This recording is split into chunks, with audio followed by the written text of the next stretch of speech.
నేపాల్ కాఠ్మాండు పశుపతినాథ్ మందిర్, కేదార్నాథ్ మందిర్, జ్యోతిర్లింగ క్షేత్రం. ఈ పశుపతినాథ్ జ్యోతిర్లింగ క్షేత్రం రెండూ కలిపితే ఒక జ్యోతిర్లింగ క్షేత్రం అంటారు.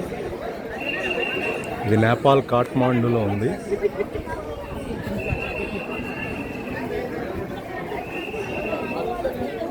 కేదార్నాథ్ జ్యోతిర్లింగ క్షేత్రం, నేపాల్ పశుపతినాథ్ జ్యోతిర్లింగ క్షేత్రం